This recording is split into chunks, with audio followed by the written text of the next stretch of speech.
In February of 8th grade, I fell pretty hard for my best friend, who, like me, was a girl. And the thought that I could ever like someone of the same gender was one that was very hard to bear. After kissing her one night at a sleepover, I started avoiding her at school. I ignored her text and chose to hang out with other people.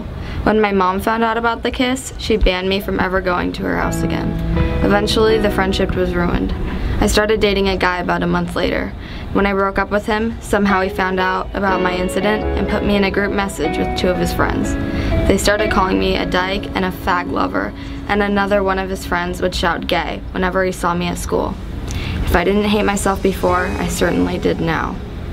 I managed to convince myself over the summer that I was straight, especially after hearing some serious animosity toward gay people from my counselor at summer camp.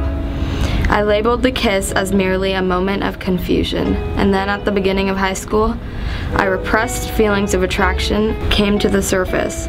I left my friend group and joined another one that was much more liberal-minded and accepting, and this helped me to start understanding my sexuality more and allowing myself to accept the thought that I may not be straight. I came out to my parents at the beginning of sophomore year, and I can still remember the shame on my father's face.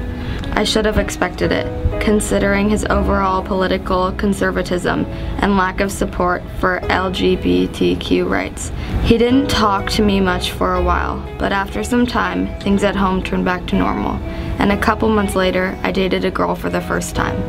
I'm with a guy now, but I've never felt as confident in my bisexuality as I do today. To anyone who's questioning their sexuality or gender, you are not alone and you are not broken.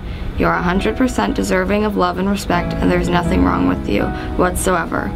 I used to hate myself for who I was, and I've been hated by others too, but with time, it really does get better.